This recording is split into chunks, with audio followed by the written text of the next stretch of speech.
They still come every Sunday, like clockwork. At exactly 5:30 p.m., I hear the gravel crunch under Ethan's tires, the mechanical click of the passenger door, and the forced politeness of Madeline's voice as she tells one of the kids to fix your shirt before Grandma sees you. It's a ritual one that started decades ago and now continues out of habit more than affection. I set the table earlier than usual today. Chicken roasted with rosemary, the way Ethan liked it when he was 15. I peeled the carrots, just the way my late husband Frank taught me, thin ribbons, not chunks. Even now, after all this time, I still use the dishes from our wedding registry.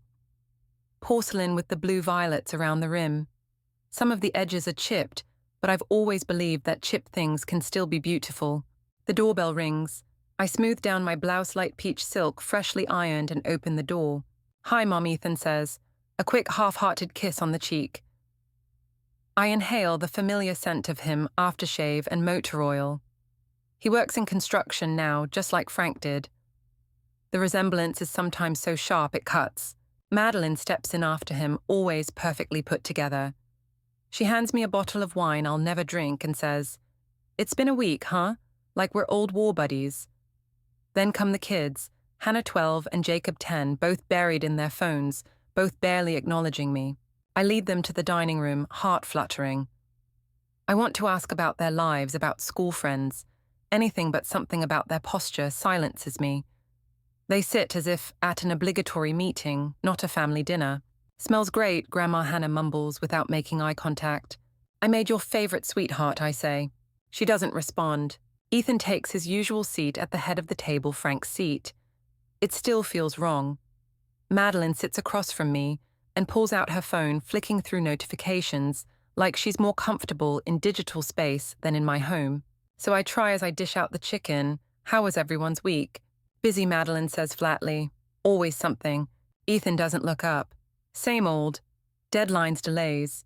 You know how it is." I don't. I've been retired for 7 years now. My days are slow and quiet. I water the garden. I volunteer at the church. I knit sweaters no one wears. But I nod like I understand. Jacob picks at the carrots. Hannah chews on her thumbnail. No one touches the wine. I watch Ethan, the curve of his jaw, the way his fingers drum against the table. He used to tell me everything. He used to sit beside me on the porch and talk about the stars, about girls he liked, about the kind of man he wanted to be. Now, I barely know what he does beyond vague mentions of projects. After the dishes are cleared, the kids retreat to the living room. I hear the TV blare some sitcom laugh track. Madeline excuses herself to take a quick call in the hallway.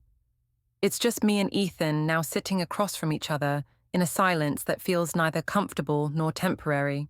"Did you get the card I sent?" I ask. "What card?" "For your anniversary. It had the picture from your honeymoon in Asheville." "Oh, yeah. It came last week, I think." Madeline opened it. "That's it. That's all he says." "I wasn't sure if you were still planning that trip this summer," I venture. "You'd mentioned wanting to take the kids somewhere special." Ethan's eyes flick up. "Just a second.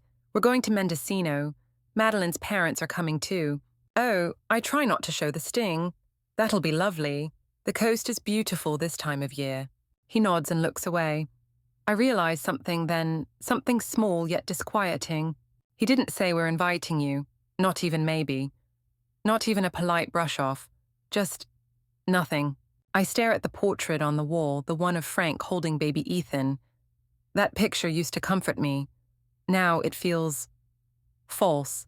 Later that night, after they leave Madeleine with a tight smile, Ethan with a distracted wave, the kids mumbling by without looking back, I sit in the quiet house, nursing a lukewarm cup of chamomile. That's when I notice the bag. Ethan left it on the kitchen chair. Black leather, expensive looking. Probably a work bag.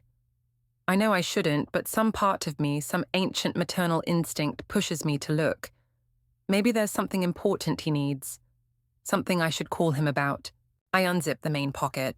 There's a document inside, folded neatly sealed in a labeled envelope. Confidential. Account transfer authorization. My stomach tightens. It's from a trust account. One I didn't know still existed. My husband Frank's name is on the letterhead.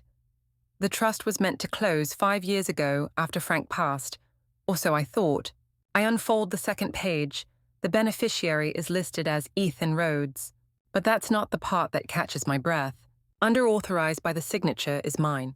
Or at least, it looks like mine. I stare at it, tilt it.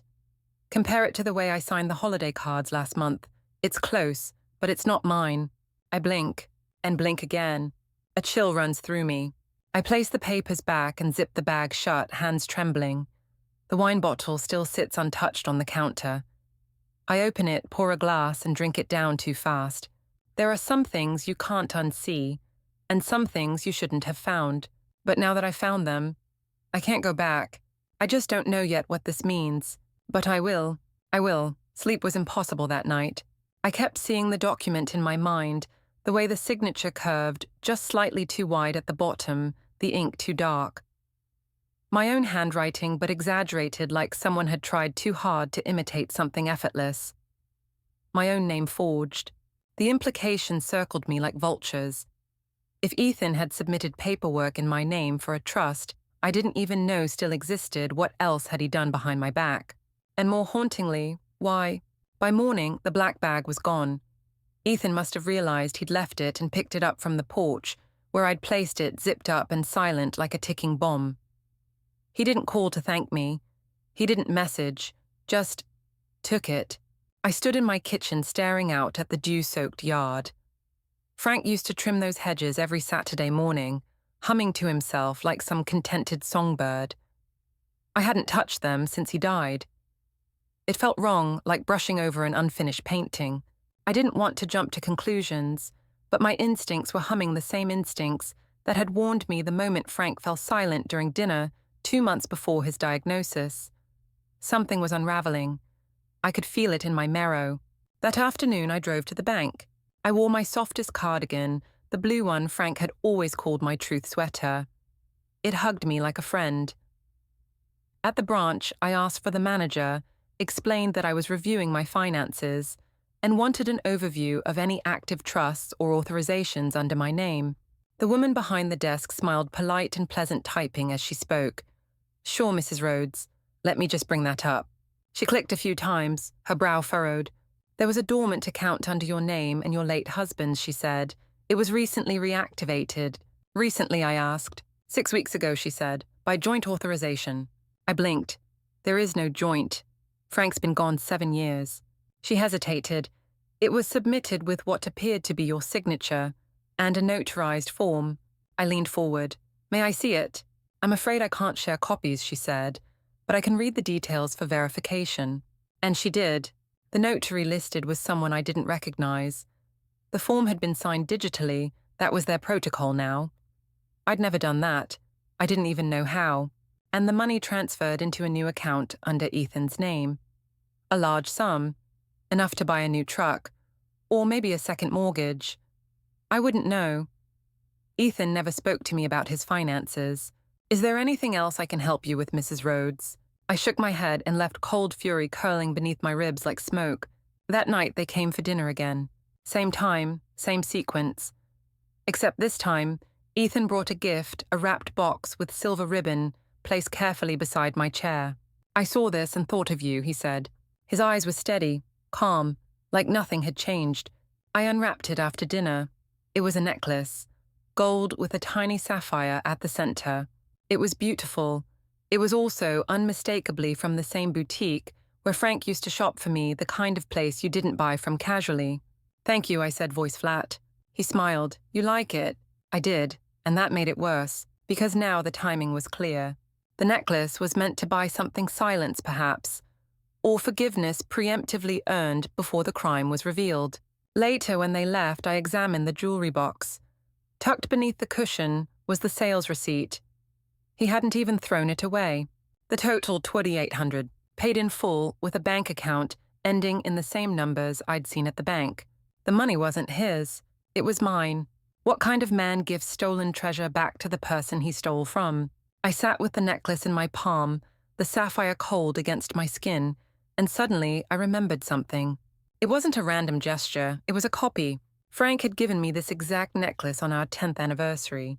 I ran to my bedroom to the drawer where I kept my most precious things, and there it was, the original. Still there, which meant Ethan hadn't remembered the necklace as a sentimental token. He had copied it. He had recreated Frank's gesture as if playing a role, and I was the audience expected to applaud. Something deeper was at play. This wasn't just about money. It was about legacy, power, possession. I stood there holding two nearly identical necklaces in both hands, one born of love, the other born of manipulation. And in that moment, I felt it the first hard shift in my heart. Ethan wasn't just lying. He was curating a version of love that looked real enough to be convincing to me, to Madeline, to the kids. And I'd bought it for years, but no more. I slid the fake necklace back into its velvet box and tucked it into my sewing basket, somewhere safe but out of sight. Tomorrow I would start digging, not out of revenge, but out of necessity. Because sometimes you don't truly know who someone is, until you find out what they're hiding behind a gift. I thought I was prepared for pain. I'd lost Frank to cancer, held his hand through the final breath, through the thinning of his skin, and the thickening of silence in the hospital room. I'd felt that pain in full, raw, undeniable. But this was different. This was the pain of realization, of misplacement, of betrayal disguised in silk ribbon and polite dinner conversation. And still, I wasn't ready for what came next. Frank's birthday was coming. Not a date the kids ever remembered, and Ethan, well, he never forgot when he was younger. He used to make cards out of construction paper, drawing little hammers and measuring tape for Dad's tools. I kept every single one in a small box beneath the bed. But this year the day passed in quiet. No calls, no messages, not even a mention at Sunday dinner. So I went alone, to the cemetery just outside town, where Frank was buried beneath a modest stone and two rose bushes that had long outgrown their borders. I brought scissors, my gloves, and a bouquet of lilies, his favorite. Frank never liked roses. I cleared the leaves, trimmed the wild branches, and sat on the bench beside him. It was chilly, but the cold grounded me. I sat in silence for a long time, listening to the wind and watching the way it moved the trees, like old men shifting in their chairs. And then I wasn't alone. She approached quietly, a woman perhaps in her late 50s, elegant in a dark coat and soft leather gloves. She held a small bundle of white chrysanthemums. Our eyes met and I offered a faint smile. She hesitated, then nodded. She didn't go to any of the other graves. She stopped directly in front of Frank's. "I'm sorry," she whispered. "I missed last year." I didn't breathe. She knelt, placed the flowers gently at the base of the stone, then rose and stood beside me. "I hope you don't mind," she said softly. "I knew him, years ago." I stared at her. "I'm Frank's wife." The woman looked surprised. "I know. Evelyn Wright." I stood. "I'm sorry, do I know you?" "No," she said. "But I knew Frank before you met. We were close for a time." My heart beat a little faster. "How close?" She looked down at the ground. "I don't mean to stir anything up. I hadn't been here since the funeral. I wasn't sure if it would be welcome." I looked at her again, really looked, the pale green eyes, the dimple in her chin. There was something vaguely familiar in her features, though I couldn't place it. "I'm sorry for your loss," she said. "He was complicated, but he was kind." Then she left. I stood there stunned, staring at the white chrysanthemums wilting beside my lilies. Complicated. That word echoed inside me like a warning. Frank never spoke much of his past.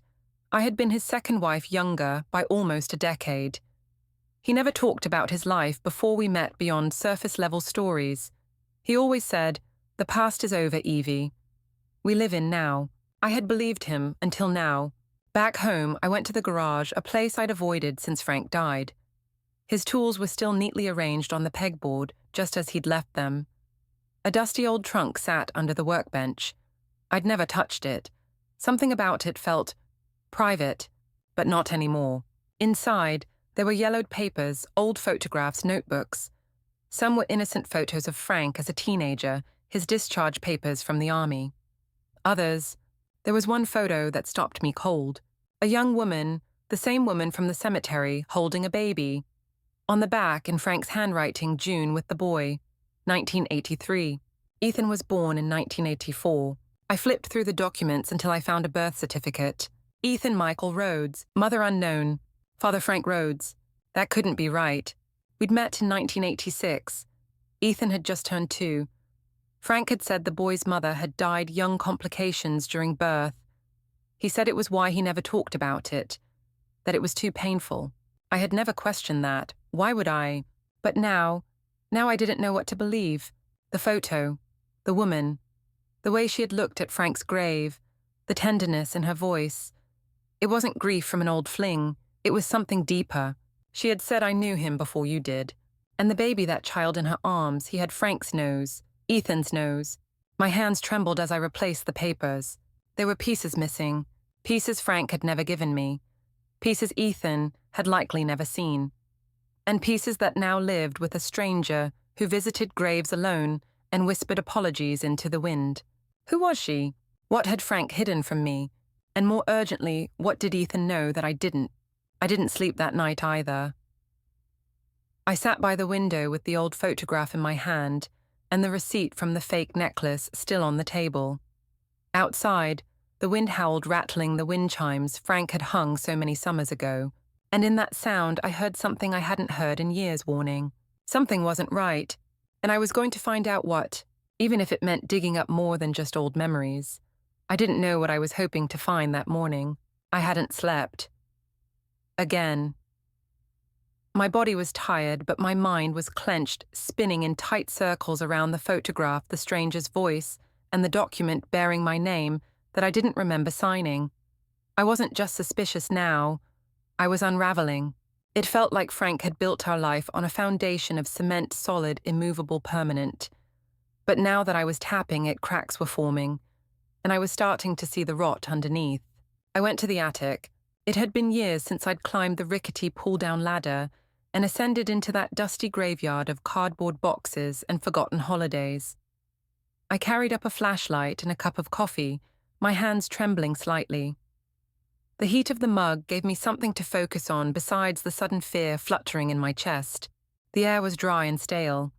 I opened the small window near the eaves and let in a shaft of grey light. Frank was a hoarder of small things, papers, receipts, keychains from places we never went. But he kept everything in perfect, deliberate order. Bankers' boxes were labelled with years.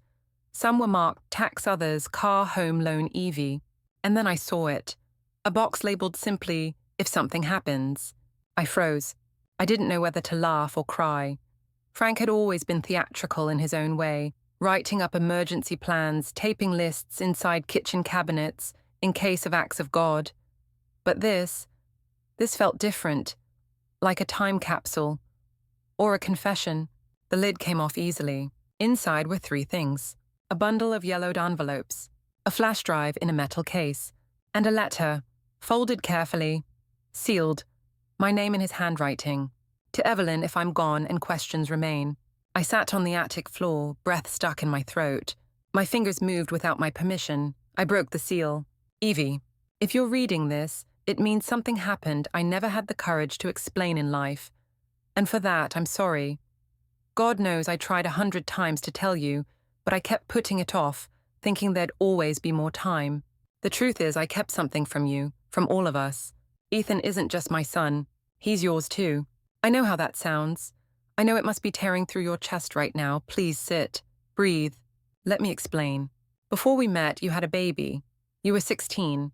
Your parents sent you away, told you he'd been adopted by a family in Oregon. But that wasn't the whole story. He ended up in state care. I found him years later while working a job for the county. A social worker friend of mine said there was a boy in the system with your maiden name on his early files. That's how I knew. He was 5 when I met him. I recognized your eyes instantly. He was so angry, so scared, but I knew he was yours. I didn't tell you because you were just starting to feel free from your past. You were building a life. I didn't want to shatter that with the truth. And I was selfish. I wanted you. I wanted him. I thought I could fix everything by building a new family. So I adopted him. Quietly. I told you his mother died. I never meant to lie so long. I never found the right time to tell you that you'd been raising your own child without knowing it. Maybe I was wrong. Maybe I stole that choice from you. But I want you to know you loved him right. You were everything to him. And maybe that's what matters more than how it started. If you ever find out, please forgive me. All my love, Frank. I didn't move. I didn't breathe. I sat on the attic floor, the letter shaking in my hand, and suddenly, every moment, every scraped knee I bandaged, every birthday cake I baked, every lullaby I sang, came rushing back like waves crashing over a lie I never knew existed. My son, Ethan, wasn't just the boy Frank brought home one day. He was the boy I had lost, the boy they told me was gone, and I had mothered him, without ever knowing he was mine. The betrayal wasn't just Frank's, it was time's, fate's, my own silence. I don't know how long I sat there. Eventually the coffee grew cold. The dust settled around me again. But my soul was in chaos.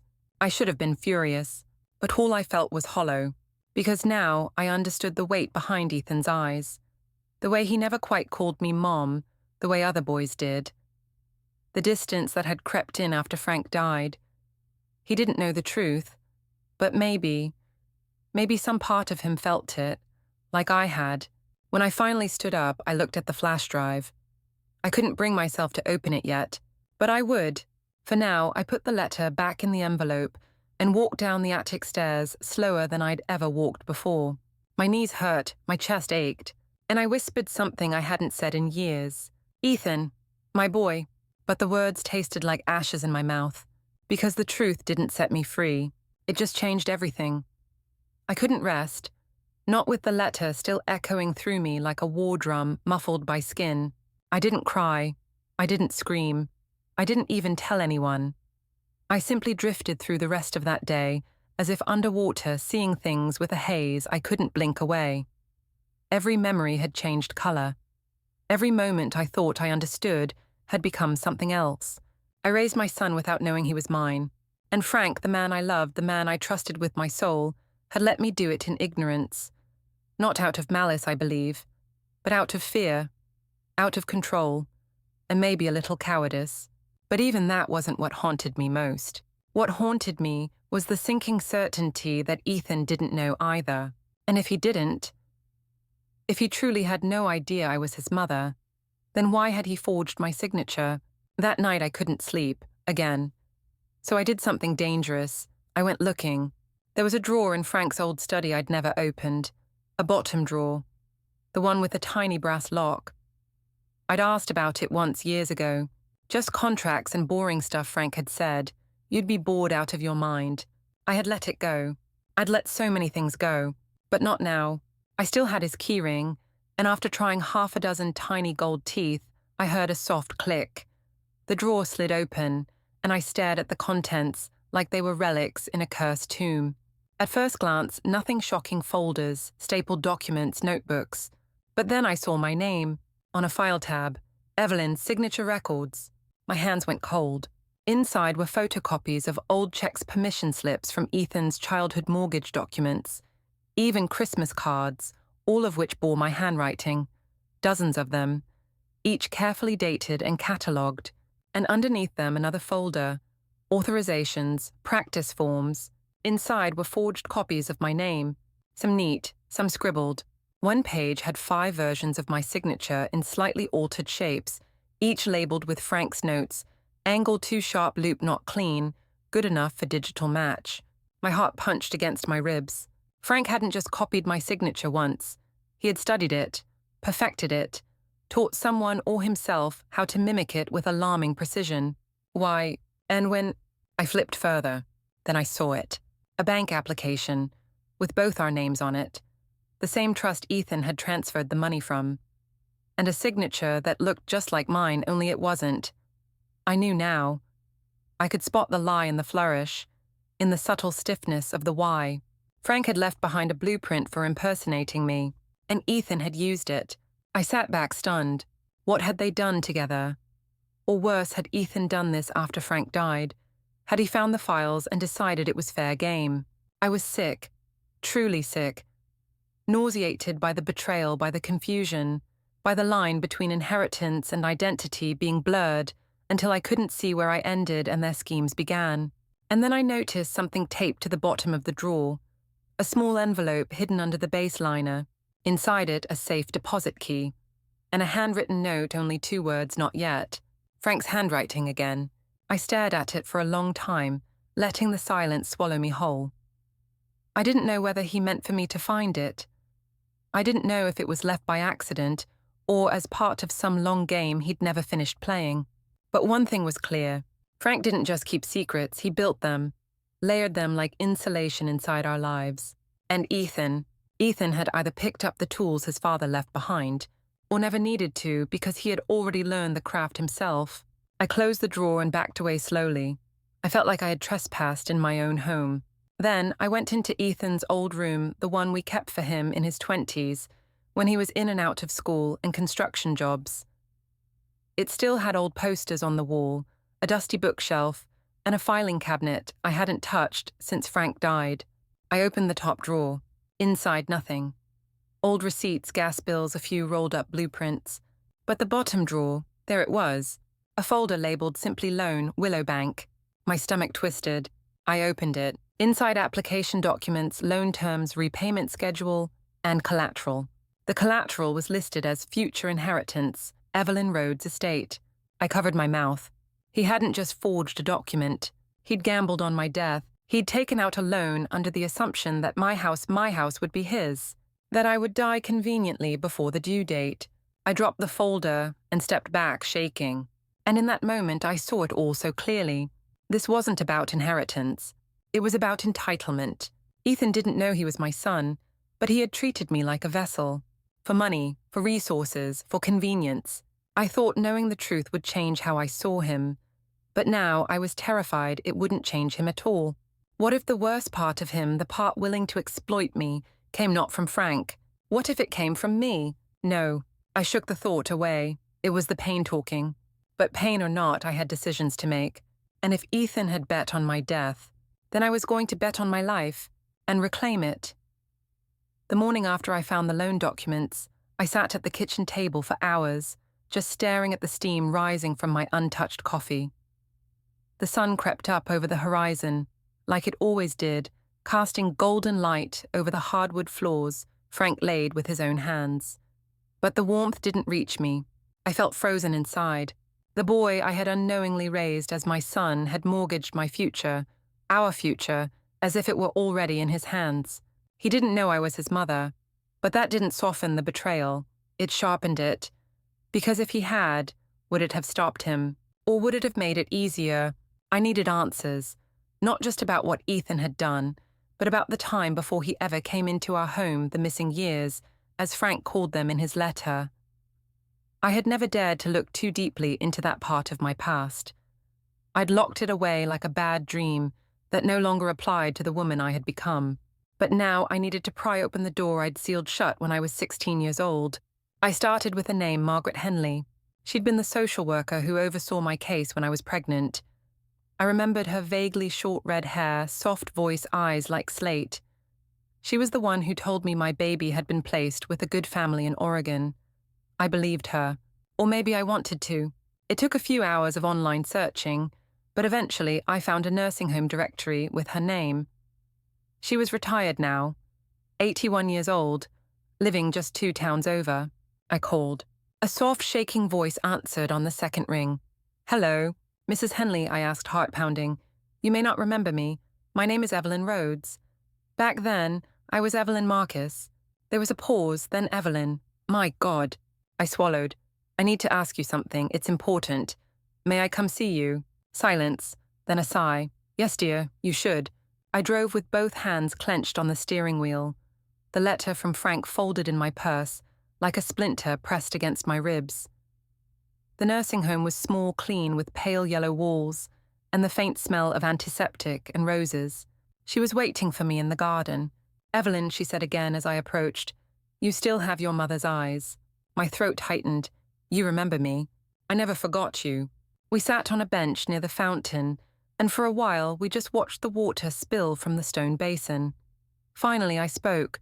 "You told me my baby was adopted, that he went to Oregon." She nodded slowly. "That's what they told me to say." "Who?" "The agency. Your parents. Back then, girls like you girls from respectable families were expected to disappear. Have the baby give it up, forget it ever happened. Your mother signed the forms.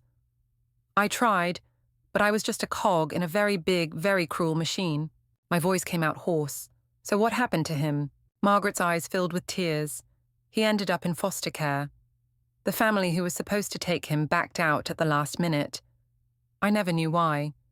He was placed with a temporary guardian. Then another. By the time he was 3, he'd been in 5 homes. I felt sick. All that time, I whispered. He was in the system. I wanted to tell you, she said, placing her trembling hand over mine. But I was afraid. Your parents made it clear that any contact would result in legal action. They wanted you to move on. I looked at the sky. It felt like it was pressing down on me. Frank found him, I said. Years later. He adopted him. Never told me. Her eyes widened. Frank Rhodes. He was one of the county engineers, wasn't he? I nodded. And Ethan, the boy, he's my son. I raised him, and I didn't even know. She covered her mouth with her hand. Evelyn, I'm so sorry. I didn't cry. I'd cried enough for one lifetime. I just needed the truth, I said, even if it came too late. When I returned home, I sat in the living room, surrounded by a house full of memories that now seemed like scenes from someone else's life. I pulled out the photo again, the one I'd found in the attic, the woman at Frank's grave, holding the baby. That wasn't me. So who was she? I flipped the photo over again. Just one word now stood out. June. That night, I did one more search. I didn't expect to find anything, but I did. A woman named June Carver, deceased, died in a car accident in 1987, the year Frank brought Ethan into our home. The obituary listed no surviving children, but it mentioned a longtime companion, Frank Rhodes. My blood turned to ice. Frank hadn't found Ethan through the system. He'd taken him. From June. Or had June been the surrogate, a temporary caregiver? Or something more? Had Frank loved her? Had he kept her in the shadows before deciding I was the life he wanted more? The more I dug, the more I realized I might never know the full truth. But the silence was breaking. The truth was uncoiling itself, and it was pointing toward something I still hadn't dared to confront. Frank wasn't just hiding Ethan from me. He might have been hiding someone else too. I used to think I knew what betrayal felt like. I'd tasted its bitterness in small doses over the years. A forgotten birthday, a missed phone call, the subtle rejection of a hand not held long enough. But nothing prepares you for the betrayal that sits in your bones. The kind that was planted decades ago, buried beneath years of ordinary life, and left to rot in silence until someone finally turns the soil. That night, I stood in the doorway of Ethan's old room, the box of financial documents still open on his childhood bed, and whispered to the walls, "Who are you, Frank?" Because I didn't recognize the man I had married anymore. Not fully, not really. The woman at the grave, June, wasn't just a visitor from Frank's past. She was the thread I'd never seen woven into the fabric of a life he'd built with me. And now that thread was unraveling the entire tapestry. I couldn't stop thinking about her. The softness in her voice, the flowers she brought, the quiet apology she whispered at his grave. That wasn't the voice of an old fling. It was the voice of a woman who carried secrets and guilt. I had to know more. The next day, I returned to the cemetery. I brought my own bouquet. Again, not for Frank this time, but for the woman who had somehow become a ghost in my marriage. I found the groundskeeper sitting in his little shed sipping coffee and listening to a baseball game on a tinny radio. He looked up startled when I knocked. "Ma'am?" "I was here a few days ago," I began, voice steady, despite my trembling hands. "There was a woman visiting Frank Rhodes's grave. Do you know her?" She said her name was June. He nodded slowly. June Carver. She used to come every year, like clockwork, always quiet, never stayed long. My heart stilled. But I found an obituary, said she died in 1987. He raised his eyebrows. "Well, someone's been using her name. She came here 3 days ago, unless ghosts started carrying handbags." The ground tilted beneath me. "Do you have cameras here?" He shook his head. "Sorry, but if she's local, she probably lives nearby." I drove around the area for hours that day. I don't know what I was looking for, a red coat, a familiar silhouette, something that would call out to my aching intuition. I didn't find her, but what I found instead was worse. That evening, when Ethan stopped by casually, as he always did on Thursdays to check in, I confronted him. We were in the kitchen. The house was quiet. I had tea on the stove. The soft clinking of cups was the only sound until I broke the silence. "Who is June Carver?" I asked. He froze, just for a moment. Then his eyes narrowed. "Why are you asking that? She came to your father's grave. She knew about you. She called you the boy. And Frank, he had a photo of her holding you. She was more than a name, Ethan." He looked away. "I don't know who she is." "You're lying." "I'm not." "Ethan," I said sharply, "sit down." To my surprise, he did. I walked to the cupboard, pulled out the old photo, and laid it on the table in front of him. "She was there," I whispered. "At the beginning. Before me. Before everything. And now I need the truth." Ethan stared at the image. "That's not my mother," he said at last. "At least not the one I remember." "You remember her?" "A little. I was 5 when I came here. But before that, I remember someone who sang to me in French, who smelled like lemons. She called me Etienne." My throat closed. "She was kind," he continued, "gentle. But one day she was just gone. And Frank said she'd died." I leaned against the counter for support. "She didn't die," I said, "at least not then." He looked up at me, startled. "What do you mean?" "I think she gave you up. Or maybe she was forced to. I don't know. But Frank, he lied. He told me your mother died in childbirth, that you were just a baby. But you weren't." Ethan stood up suddenly angry. "Why are you telling me this now?" "Because you need to know who you are," I snapped, "and who I am." His eyes searched mine. "What are you saying?" I hesitated. Then I told him. About the pregnancy. About being sent away. About believing he'd been adopted by strangers in Oregon. About the letter Frank left. About the truth I had just uncovered, that the boy I raised as a stepson was my own. Ethan didn't speak. Not for a long time. Then he said the one thing I didn't expect. "No." I blinked. "What?" "No," he repeated. "You're not my mother." I stepped back stunned. "Ethan." "My mother died," he said, voice rising. "She smelled like lemons and sang to me in French. That's what I remember. You're just the woman who fed me and kept the house neat and quiet and controlled. You were a good guardian, Evelyn. But you weren't a mother." The words pierced deeper than I expected. I tried to speak, but no sound came. "I didn't ask for you to be my mother," he continued. "And I sure as hell didn't ask for you to bring all this up now." I closed my eyes. "I didn't ask to raise you, Ethan," I said quietly. "But I did, with everything I had. I sang to you too. Maybe not in French, but I sang. I stayed up with you when you had fevers. I cried outside your door when you said you hated me. And I loved you every single damn day." Silence. Then he looked at the photo again, picked it up. "I want to find her," he said. My heart cracked. "And if you do, then maybe I'll finally know who I am." He walked out then, didn't even take his cup of tea. The door slammed behind him, and I stood there in the kitchen, the steam curling up from the forgotten kettle, knowing something I had always feared was finally true. Ethan wasn't just gone. He'd never really been mine. For 3 days after Ethan left, I didn't hear a word. No calls, no texts, not even a forwarded link from Madeline, something she usually sent weekly, like an afterthought. Thought the kids might enjoy this article about birds, or this soup recipe reminded me of your Sundays. But now silence. I didn't chase it. There's something about grief that turns the air around you thick. You move slower, talk quieter, breathe shallower, like everything might shatter if you're not careful. And this wasn't the kind of grief you could cry out.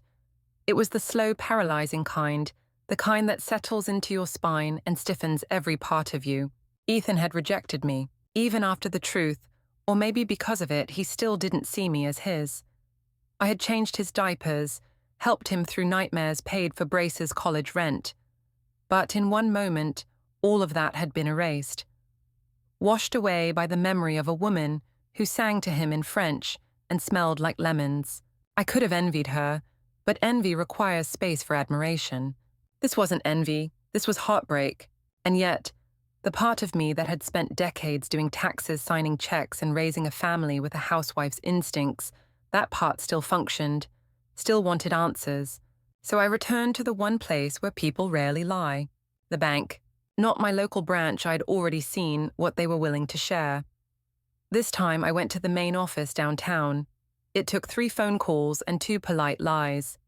My financial advisor recommended I do a full asset check before estate planning, but I finally got an appointment with a woman named Lacey, mid-40s, sharp blazer eyes like steel under mascara.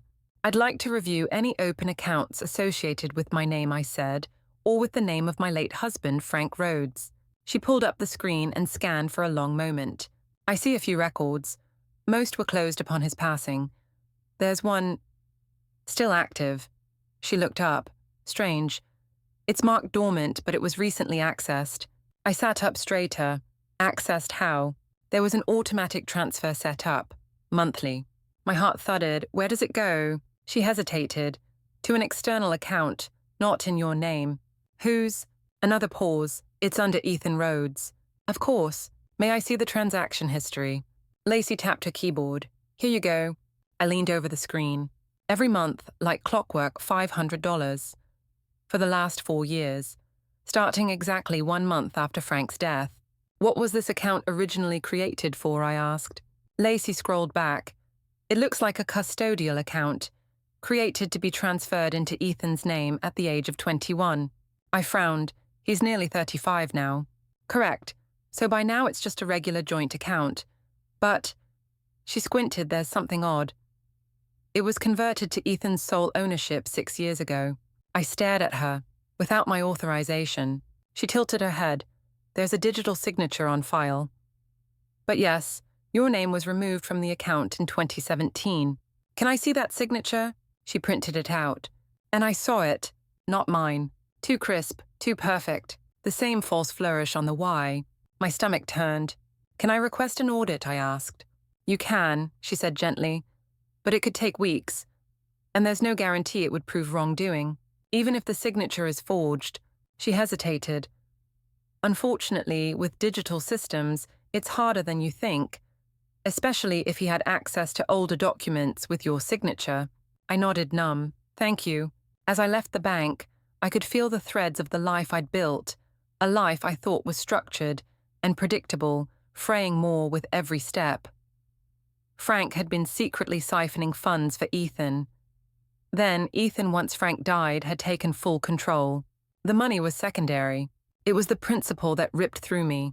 Ethan hadn't just erased me emotionally, he had erased me legally. I returned home and opened my old filing cabinet. Pulled out the will, the one Frank had drawn up before his diagnosis. I scanned the clauses like a lawyer. The house would go to me, then to Ethan. The savings would go to Ethan upon my death. Ethan, Ethan, Ethan. It all made sense back then. We had no other children. I had no siblings. Frank wanted his son to have a good life. But now that I knew the truth, the will didn't feel like legacy. It felt like a trap. Ethan had expected me to die. Not maliciously, not with his hands, but with the ease of someone who believed my usefulness had an expiration date. And now every time he smiled at dinner, or handed me a necklace, or made a polite joke about retirement homes, I saw it for what it was. Polite waiting, waiting for the will to activate, waiting for the house to transfer, waiting for me to quietly disappear. I didn't confront him, not yet. What would I say? That I found the paper trail, that I knew what he was waiting for. Instead, I called a lawyer. Not Frank's old firm, a new one, independent, female-run. I made an appointment, and when they asked why I wanted to revise my will, I said this: because I spent my whole life making sure someone else's child had a future, and now I need to make sure he doesn't take away mine. The lawyer's office smelled like fresh ink and lavender. Strange combination. Calming but sharp, like they wanted you relaxed while you signed away your entire life. Her name was Ava Delaney. Late 40s, no-nonsense glasses, the kind of woman who wore power like a coat she didn't need to take off. I liked her immediately. We sat in her private office. Wood-paneled walls, a view of the courthouse next door. She listened without interrupting as I told her everything from the forged signature to the hidden account to Frank's posthumous confession letter. I didn't hold anything back. Not this time. When I finished, she leaned back in her chair, tapped her pen twice on the desk and said, "You need a new will." Yesterday. I agree, I said, but I also need to know what can be done about what's already happened. Ava nodded. We can't undo the transfer of the custodial account Too much time has passed, and the signature, though forged, wasn't contested at the time. But we can freeze any future assets from being accessed, including your home. And we can change your beneficiaries. I want to leave the house to my grandchildren, I said. Hannah and Jacob, not Ethan, and not Madeline. Noted. And I want to place restrictions. They can inherit only once they turn 25. And the house cannot be sold. It must be used as a residence or retreat. Something with meaning, not a cash grab. Ava smiled. You've thought this through. I've had a lot of nights alone to think. We spent the next 2 hours drafting the new will, setting up legal protections, and creating a small trust from my remaining funds to fund scholarships at the community college in my name. My name. Mine. When it was done, Ava leaned forward. You're smart to do this now, Evelyn. Most people don't take action until it's too late. I nodded, stood to leave, then paused. There's one more thing. She waited. I pulled the flash drive from my purse. Frank's flash drive, the one I still hadn't dared to open. I handed it to her. I don't know what's on it, but if something happens to me, I need someone to know it exists. She raised her eyebrows. You want me to look through it? Not yet, but I want it kept secure. She nodded and took it gently as if it were made of glass. Whatever's on there, I said quietly, I think it's the final piece. That night, after I returned home, I couldn't sleep. Again. I poured myself a glass of wine. Sat in the kitchen with the lights off. Let the silence speak to me. And eventually, I changed my mind. I wanted to know. I needed to know. So I took my laptop, plugged in the flash drive, and opened the folder. There were only 3 files. Confession, audio demp 4A. June passport scan, JPG. Court document, 1988 PDF. I opened the audio file first. Frank's voice filled the room. My breath caught.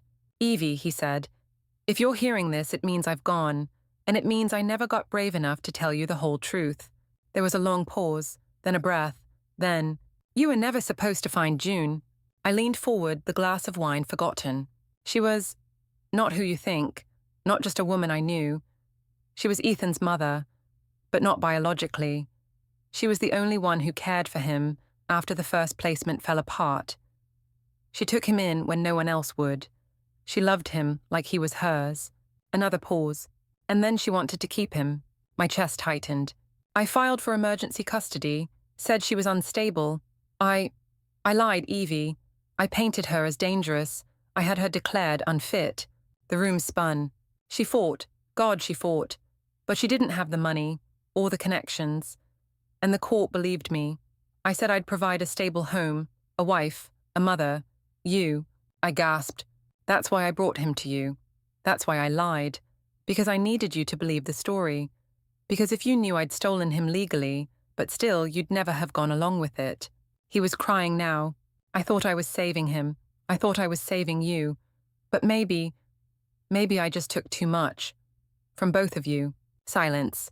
Then, I never deserved either of you, and I'm sorry. Click, end of file. I sat frozen. Every lie, every look, every buried moment, it all made sense now. Frank hadn't found Ethan, he had taken him, and I had been used as a shield, as the illusion of a stable family. To help him win custody he had no right to. I opened the second file, June's passport, issued in 1986. Her photo was recent. She was real and alive. The birth date matched the obituary, the one that had been published by mistake, maybe even fabricated. And the third file, a court document, 1988, custody judgment, Frank Rhodes versus June Carver. Frank won. I put my head in my hands and sobbed for the first time in weeks, not just for myself, for June, for Ethan, for the family that was never ours to begin with. Frank had rewritten all our lives. And now Ethan, poor, angry, confused Ethan, was chasing a ghost named June who might not want to be found. Not by him, and especially not by me. But I had to try, because now I understood what this all really was. A chain of betrayals, one wound passed down to the next, and it had to end, with me. The next morning I woke with the name on my lips. June. I couldn't let her remain a shadow. Not anymore. If Ethan was going to find her, or worse, confront her without knowing the full truth, then I had to act first. I owed her that. I owed myself that. And maybe somewhere deep in that broken space between us, I owed Ethan too. I had the scan of her passport, a face, a birth date, a document number. It wasn't much, but it was a start. I spent the day making calls, county records, private investigators, even Ava, my lawyer, who referred me to a woman named Nora, a retired PI, who still did occasional freelance work. She agreed to meet that same afternoon. Nora arrived in a denim jacket and boots, grey braid down her back, eyes sharp as cut stone. "You want to find June Carver?" she asked, sliding into the booth across from me at a quiet diner. "That's not a common request.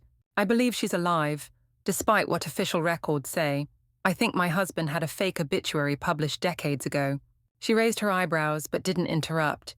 I handed her the printout of the passport scan. Last verified address was in Oregon, but that was over 30 years ago. Since then, nothing. But I saw her. I spoke to her. She visited my husband's grave less than 2 weeks ago. Nora nodded slowly, scanning the photo. "You're sure this is her?" "I'd bet my soul." She leaned back. "You're not the first person I've worked with who's trying to track down the fallout of old lies. Paper trails fade, names change, people hide, but someone always remembers something." She tapped the passport. "Give me 2 days." Ethan still hadn't called. I kept checking my phone, pretending I wasn't, waiting for his name to light up the screen. Not with an apology, I wasn't naive, but maybe a question, a confrontation, something to suggest he was still tethered to me in some small fractured way. But there was nothing. Even Madeline had gone quiet. They were closing ranks. I could feel it. That night, I pored over the court file again. Frank had manipulated every angle, the declaration of emotional instability, the sworn testimonies from neighbors, the absence of legal counsel on June's side. He had waged a quiet war against a single woman and won. And I'd been the prize he held up to the judge, the young childless wife who would complete the fantasy. I had always wondered why Frank wanted to marry me so quickly. Now I knew. It wasn't love. It was strategy. I sat with that revelation, let it settle in my bones. Then, as I was putting the file away, something fell out from between the pages. A photograph, one I hadn't seen before.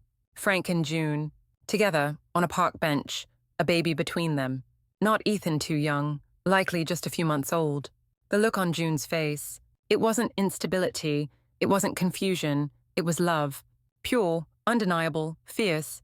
And Frank, he was smiling, but his arm wasn't around her. It was possessive, tense, like he knew even then that he'd have to fight for what he wanted, and that he was willing to lie to win.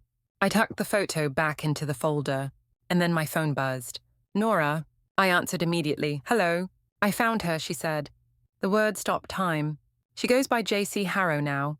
Lives in a small artist retreat outside of Ashland, Oregon. Changed her name legally in the early 90s. Teaches pottery and creative writing. Very low profile. But yes, she's alive." I blinked back tears. "Does she know someone's looking for her?" "No, I haven't made contact. That's your call." I hung up and stared out the window, watching dusk settle over the backyard. The wind chimes clinked gently, the ones Frank had installed long ago, now sounding like a song I didn't trust anymore. What would I even say to June? "I'm sorry, I didn't know. I'm sorry I raised your child. I'm sorry I was part of the lie." Would she believe me? Would she want to see me? I didn't know. But something inside me, the same part that had rocked Ethan to sleep, the same part that had stitched Frank's name into my heart, that part said, "You have to try." The next morning, I packed a small bag. I wrote a note, for Ava told her where I was going, and gave her access to everything I had in case something happened to me. Not because I was afraid, but because I was done leaving things unspoken. Then I got in my car. I drove 12 hours straight across winding highways, through rainstorms and low-hung clouds, through long stretches of silence that matched the one in my heart. By nightfall, I arrived in Ashland, a sleepy, art-soaked town nestled into the pines, where the air smelled like moss and clay. I checked into a motel, sat on the edge of the bed, held the photograph between my fingers, and in the morning I would knock on her door. I didn't know what I'd find, but I knew this. Whatever was waiting behind that door, grief, rage, silence or grace, it belonged to both of us now. Because Ethan was both of ours. and we couldn't move forward until we faced the past, together. The cottage was tucked between two groves of cedar trees, almost hidden as if the world had been instructed to forget it. A wooden sign read, Juniper Hollow, Artists in Residence. Below it, a smaller placard private, guests by appointment only. But I wasn't a guest. I was something harder to define. I stepped from the car and walked slowly up the gravel path, the photo of Frank, June, and baby Ethan folded in my pocket like a letter from a past life. Every step felt like a trespass, every breath tighter than the last. What was I doing? She owed me nothing. And yet here I was, at her doorstep, hoping, apologizing in advance with every heartbeat. I knocked. No answer. I waited. The wind rustled the cedars, my hand trembled. Then footsteps, soft, hesitant. The door creaked open, and there she was, older than when I last saw her at the cemetery, of course. Her hair was nearly white now, pulled back in a bun, her skin papery, but the green eyes, they were the same, alert, sad, wary. "Can I help you?" she asked. I opened my mouth. Nothing came out. She tilted her head. "You're her, from the graveyard." I nodded. "I'm Evelyn." She didn't move, didn't invite me in. "You shouldn't be here." "I know." We stared at each other, decades of silence pressed between us like fogged glass. I swallowed. "I needed to see you." A long pause. Then she stepped aside. Not a welcome, but not a refusal. The inside of her cottage was warm and quiet. A kiln in the corner. Handmade mugs on the shelves. A single framed photograph of wild horses on the mantel. No family pictures. None. She motioned to the table. We sat. Neither of us touched the tea she poured. "You know," she said quietly, "about Ethan." "Yes." She nodded. "Frank told you. Eventually, in a letter, after he died." "A beat." "He lied to both of us," I said. "Yes, he did." Her voice was hollow, not bitter, not angry, just tired. "I didn't know," I said. "I swear to you, June, I didn't know he was my son. Not until recently. I shook my head. "I thought you had died." She gave a soft, dry laugh. "So did most people. That was the plan." I looked up. She met my eyes. After Frank took Ethan, I couldn't stay in that life. Couldn't keep fighting. I'd already lost once in court. I had no money, no lawyer, and I'd made mistakes. "What kind of mistakes?" She didn't answer at first. Then I was young, alone. My parents disowned me when I got pregnant. I relied on men like Frank, men who said they'd help. But Frank wasn't helping. He was collecting. He took my trust. Then my child. I reached into my coat and slid the photo across the table. She stared at it. "I found this in Frank's files," I said. "You loved him." "I loved the version of him who told me I was safe," she said. "But that version wasn't real." We sat in silence. The kind of silence only two women can share when the same child has passed through both of them like fire. "He knows," I said finally. "Ethan, I told him everything." June's eyes darkened. "What did he say?" "That I wasn't his mother. Not really." She looked down. "But he remembered you." Her lip trembled. "He said you smelled like lemons, that you sang in French." She closed her eyes. "That song," she whispered. "I used to sing it every night. Fais dodo, mon petit frère." I swallowed back the lump in my throat. "He wants to find you," I said. Her eyes opened. "And what does he want when he finds me?" "I don't know." "Does he want to blame me? Ask why I let him go? Why I didn't fight harder?" "He wants to know who he is," I said. "And I think, so do I." She studied me for a long time, then said, "You raised him." "I tried." "And you loved him, every day." She nodded once. Then we both did the best we could. Tears pricked my eyes. "I came here thinking I was going to beg for forgiveness," I said. "But now I came to say thank you." June's voice shook. "For what?" "For giving me the years I didn't know I'd lost. For loving the boy I didn't know was mine. For surviving what I wouldn't have survived." She looked away, blinking fast. "I never stopped thinking about him," she said. "I know." After a long pause, she asked, Does he want to meet?" I nodded. "But I don't know if he's ready." She gave a sad smile. "Neither am I." We sat for a long time, no more words needed. Before I left, I asked her one final question. What should I tell him? She thought about it, then said, "Tell him I never stopped loving him. But I also never stopped hurting." and that the past is not a place he has to live in. I nodded, and as I walked away from the cottage back toward my car, I felt something shift. Not closure, but something softer. A beginning. When I returned home, the house felt different. Not haunted, not exactly, just quieter, like it had finally exhaled. I unpacked, slowly folding my clothes with care I didn't usually afford myself. I brewed tea, fed the cat, and lit a candle by the kitchen window, the one with the chipped sill Frank had always promised to fix, but never did. I didn't cry. I thought I would, but no tears came. Because now I understood something I hadn't before. Grief doesn't just come from what we've lost. Sometimes it comes from what was never really ours to begin with. Frank, Ethan, the life I built on a story I didn't know was fiction. And now, June. She had been the ghost in our story, but not the villain. Not the warning, just the wound. A wound that had shaped everything. I sat down at the table, pulled out a piece of stationery. The good kind, the one with the navy border and gold-embossed initials I never used. It felt right somehow, like an ending needed to be dressed properly. And I began to write. Dear Ethan, I don't know if this letter will reach you. I don't know if you'll read past the first line. But I need to write it anyway, not for you, but for me. You once told me I wasn't your mother. And in some ways you're right. I didn't birth you in pain and joy and blood the way June did. I didn't sing to you in French or wrap you in the lemon-scented sweaters she knitted by hand. But I did carry you not in my body, but in my life. I carried you through flu seasons and scraped knees, through spelling tests and school dances. I carried you in the way I waited by the window when you were late, in the way I remembered your favorite sandwich and how you liked your socks folded, in the way I hurt every time you pulled away. I carried you in my love.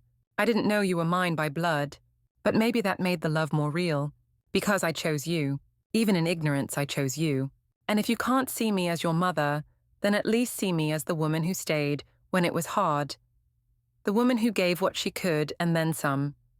The woman who still keeps the nightlight in your old room plugged in not because you need it, but because I can't bring myself to unplug it.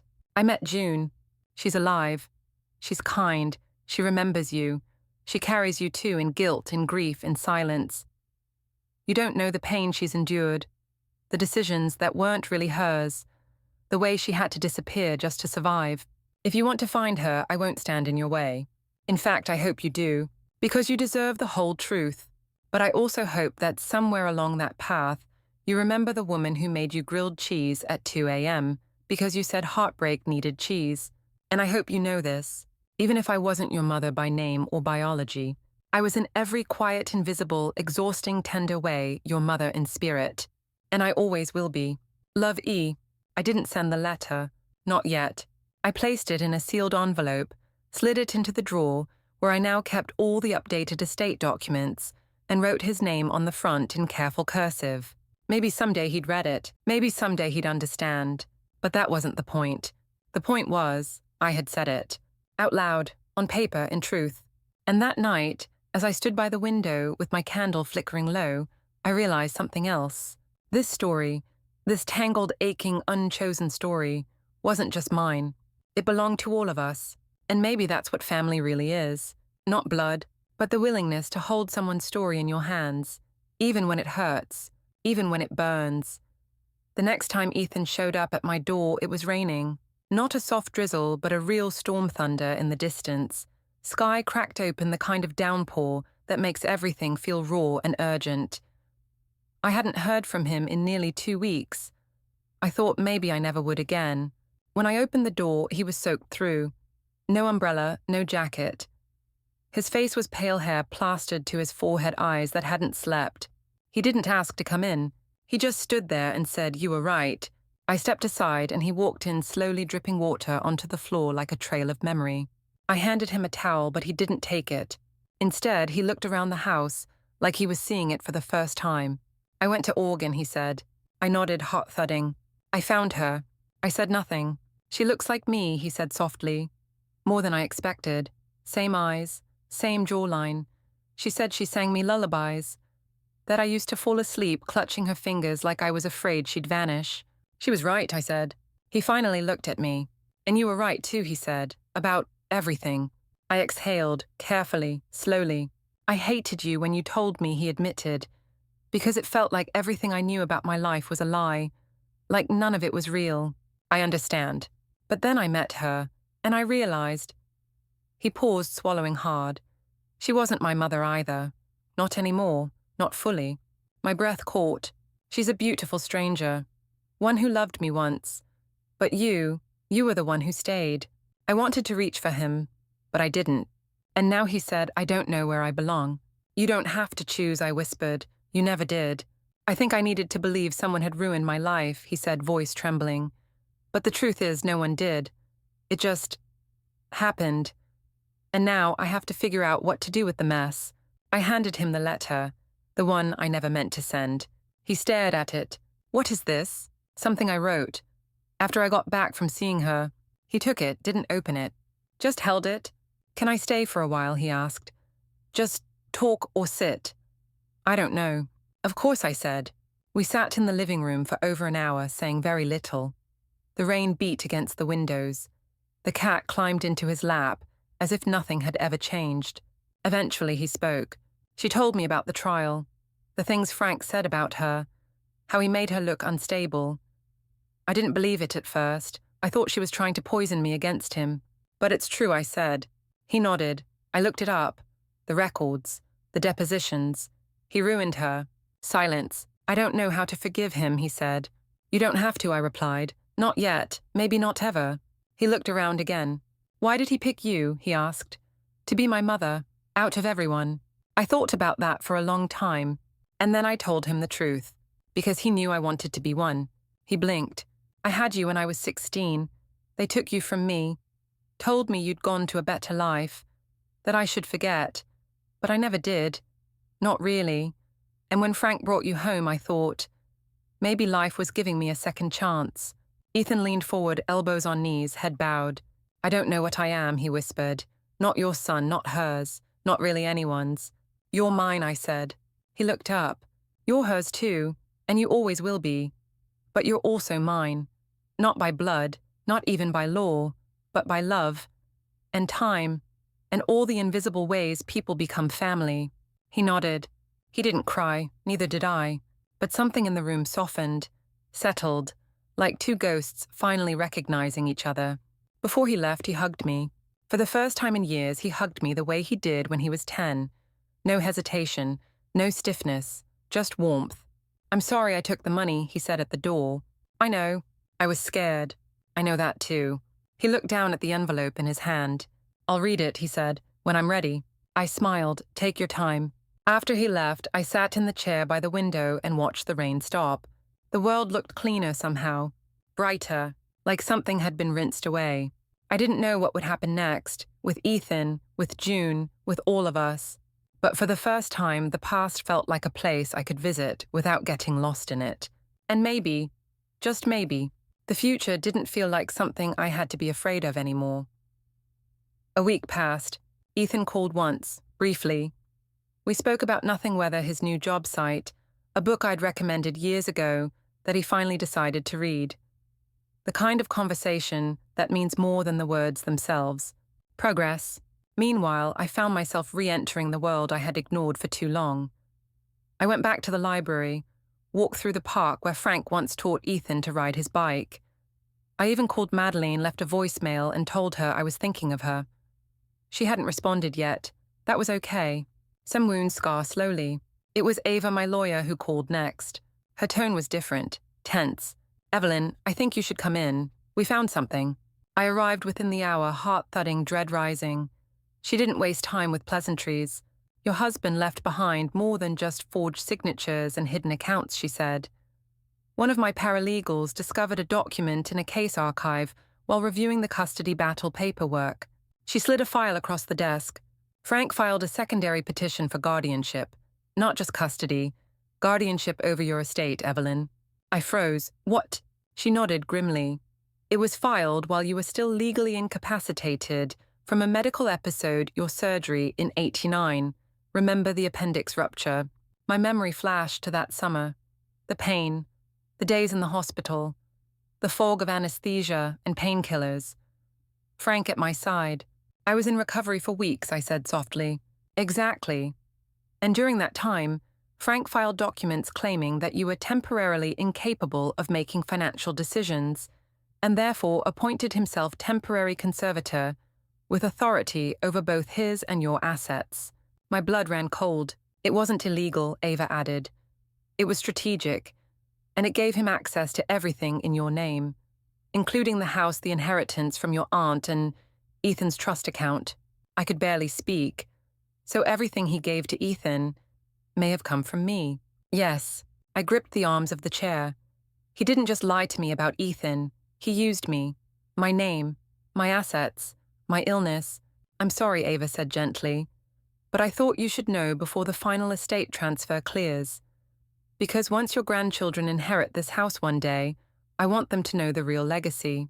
I sat in silence, the weight of it all pressing down like a second spine.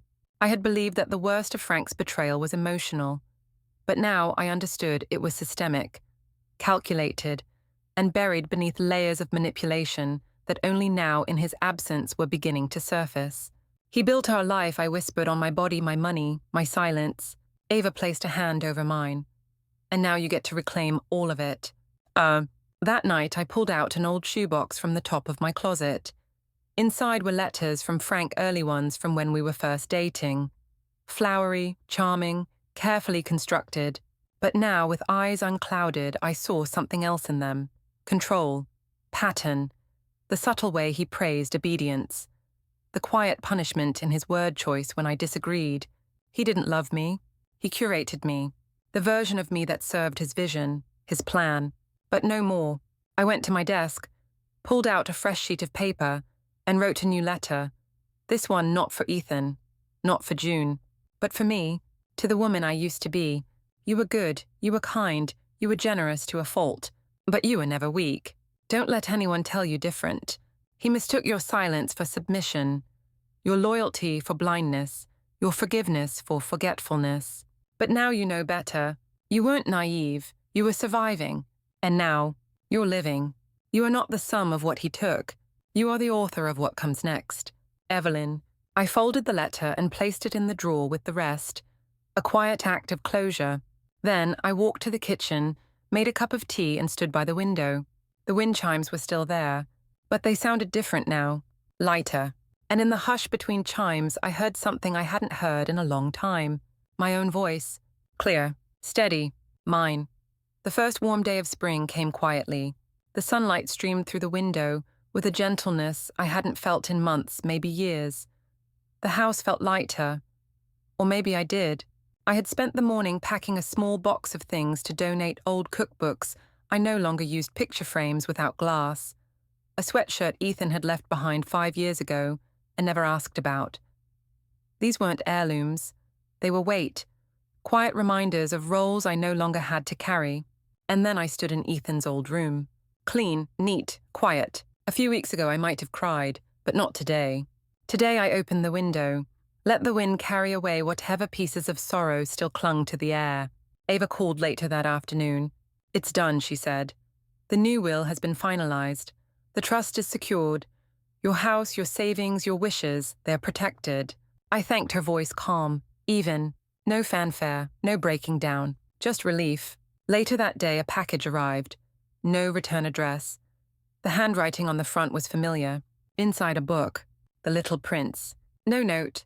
I opened it carefully, flipping through the pages until one caught my eye. Page 87, underlined in pencil. You become responsible forever for what you have tamed. I closed the book, held it to my chest. Ethan hadn't called, but he had spoken.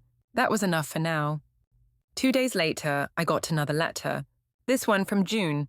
Her handwriting was delicate, precise. There was no envelope, just a folded card tucked between 2 pressed wildflowers. Inside it read, Dear Evelyn, thank you, not for what happened, but for what you chose to do after. I used to believe that silence was the only way to survive, that disappearing was the only path to peace. But watching you walk into my life, uninvited, unapologetic, and full of truth, showed me that some wounds are meant to be witnessed. You gave him the strength I couldn't, and I gave him the memory you couldn't. Together, somehow, we made a boy who became a man. I hope someday we can both sit across from him, and let him see what survival looks like. With grace, June.